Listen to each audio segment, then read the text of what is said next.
I want to talk with you about the greater healing. This Narrowgate News report is drawing primarily, or first, from Luke chapter 17, 11 through 19. That's a story of lepers, 10 of them, who get healed of leprosy. Jesus, with his disciples, is in the Galilee region near Samaria, and they cry out when they see Jesus. They don't call him names. They don't say, "Who are you?" They don't doubt him. They call him for what he is. Heal us. Sometimes it's the most profound prayer you can possibly say. God, I need you. I love you. I want you. He heals them of leprosy. He says, go to the priests and report this. You know, Jesus, the creator, the ruler, the great servant of the universe, is also a team player. Go and report to the priests, fulfilling the law of Moses. Sometime later, one of the 10 comes back, sees Jesus, and takes passion and the pain that he's going through to another level. And he throws himself at Jesus' feet and he says, "Thank you. Thank you." He thanks him for healing him of leprosy. Jesus makes a general statement, "Where are the other 9? But this one Samaritan, that's who he was, one of the 10 was a Samaritan. Samaritans were the oddballs. Let's just leave it at that for now, okay? They're just oddballs that don't fit in. They're square pegs in a round hole. They're Jewish, but they're not Jewish. They have no status. There's no status in saying, "Hey, man, I talked to a Samaritan today." But Jesus does all the time. He says, but this Samaritan has come back. And then he says to the Samaritan, who was healed of leprosy, he says to him, "Go on your way, you've been healed," or cured, or saved. These are different synonyms that I use, as I study the scriptures, to show what Jesus said to this man. The man who was healed was healed. I call this the greater healing. The passion and the pain necessary to be healed. It's a message for us today like never before, for such a time as this. I want to now talk to you about George Bailey. It's a Wonderful Life. Most people have seen this movie. I see it with my family every year, at least once a year at this time of the year, around Christmas, New Year's, and saw it again. George Bailey, It's a Wonderful Life. I have a clip of 39 seconds, but I want to talk to you for a few minutes before I show you the clip from It's a Wonderful Life. George Bailey was probably the most talented, gifted man of his time, certainly of his town, Bedford Falls. You have to understand, It's a Wonderful Life is a microcosm of the world that we live in. You've got a character, Henry Potter, who is the New World Order. He owns Bedford Falls, but he owns the world. That's the metaphor. He's like Klaus Schwab. "You have nothing, you'll be happy. You'll be happy. You have lunch to eat, and you'll be happy. You trust me, you'll be happy." Of course, Potter calls the people that Klaus Schwab says you'll have bugs and be happy, or he calls them garlic eaters. They're low-form people. He wants to own people. That's what Satan does. He owns. He creates nothing. He just owns. George Bailey, a kind of Samaritan, brilliant man, he has a vision and he has ambition to be great and to build cities and to make millions of dollars. He has the talent to do it. He has friends that are talented. But George has got another thing going on. He's got an integrity that's in him that causes him to always do what's right. And George hates that he does what's right, but he cannot help it. So George Bailey takes over the Bailey Building and Loan Company after his father dies, and he hates it. He can't get away. His friends get rich and famous. Even his brother becomes a war hero. His brother actually backdoors him when he was supposed to take over the Building and Bailey and Loan. George gave him his college money so he can go to college and be a football hero, but when he comes back from college, he gets married and he doesn't take over the Building and Loan.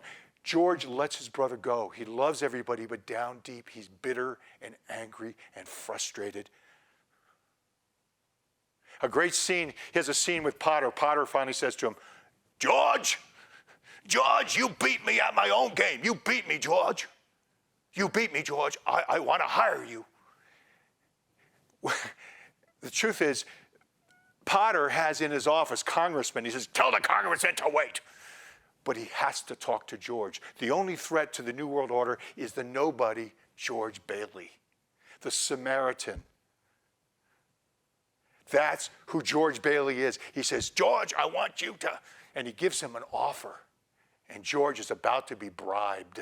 He's about to be bought out by the New World Order, by the system, the celebrity system of the world we live in today, folks. You're all buying into it one way or another. You're either winning at the losing game or you're losing at it, but we're almost all buying into celebrity, stardom, fame, money.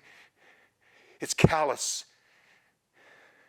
And George shakes hands with Potter. Yeah, I want it. I want that. I want the best house. Yeah, I want. And then he looks at his hands and goes, yeah. He says, I can't do this.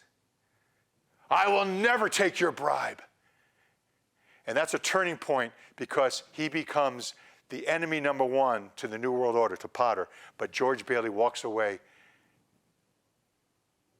He has success in that interview, but no victory because he hates his life.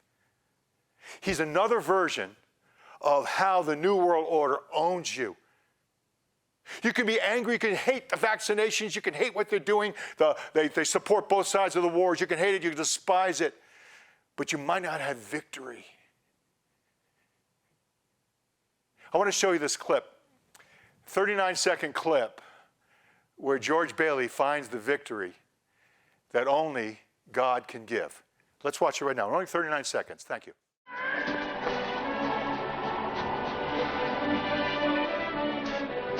Clarence! Clarence! Help me, Clarence! Get me back! Get me back! I don't care what happens to me! Get me back to my wife and kids! Help me, Clarence, please! Please! I want to live again! I want to live again! I want to live again. Please, God, let me live again.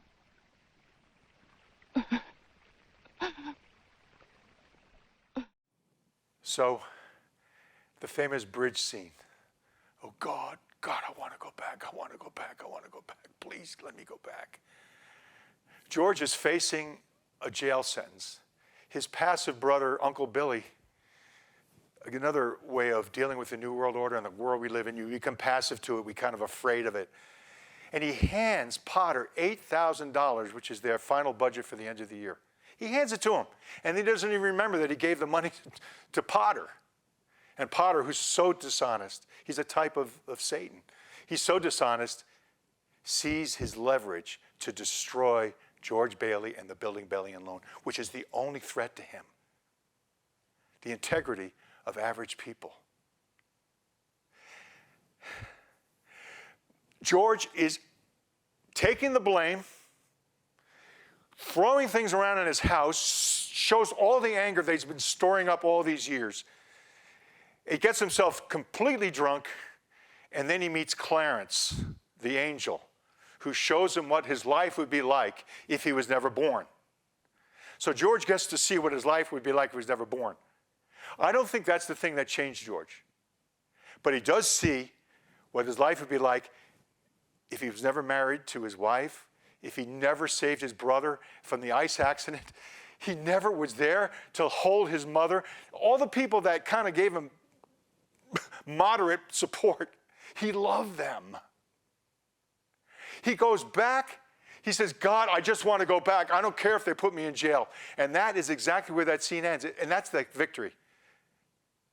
The man wants to go back no matter what. Think of the leper who came back and threw himself at Jesus' feet. There was a story for the leper that was so personal. I don't know what exactly it was, but I'm sure rejection was involved in it. When you're a leper, you're rejected. When you're George Bailey, you're rejected. You feel it, and you store it up. And you don't get what you deserve, but you hate it, but you love. You can't help but have integrity. George had a reluctant connection to his calling, but now he just wanted to go back. He wanted to see his wife. He wanted to see his family. I don't care. I want to live. I want to live. I want to live. What great victory we have here. Of course, the people, seeing his leadership, seeing his integrity, finally came through. You see, George staying with the program and then breaking through and finding the victory that transcends success. That's what God is offering today. George finds it, and the people rise up. More than $8,000 is raised to make up for the mistake of Billy, his uncle. Potter is thwarted again, and George has it all, but he was willing to take it without all of it. He would go to jail and be happy. And this is where I want to end this. But I want to remind you of Revelation 3:12. Jesus says, I have a new name. A new name. Do you think he's changing his name? No, it's Jesus. It's a new understanding of Yeshua. It's a new understanding. For such a time as this, in the book of Revelation, he's talking about the very last days of mankind as we know it. And he gives out a new name. It's a new name, a name that no one's ever known before. When my wife was sick with cancer, it was so deadly. And I went and I prayed in his name, in the name of Jesus. I prayed in his name. That prayer is still happening. I'm getting to know him because his name is who he is. And Jesus is giving a reality of who he is. We all need to rediscover Jesus. Like on the Emmaus Road, Cleopas couldn't recognize him because he didn't look the same. That's where you and I are living. He doesn't look the way we put the box we put him into. He is the Lord, and he comes to you and I when we go through what the leper went through. We fall at his face and thank him. George Bailey went through it. I'm going through it with you. Let's go through it together. We can. We can. There's a book called The Man, When Hope Was All We Have. You can get this on ADV Bookstore, advbookstore.com, Advantage Books, or on even Amazon. The Man, When Hope Was All We Have. It's a book that I offer you this year. It came out last January. It all is rediscovering who he is by going through into the greater healing. Happy New Year, friends. I'm Dennis Cole. God bless you. This is Narrowgate News.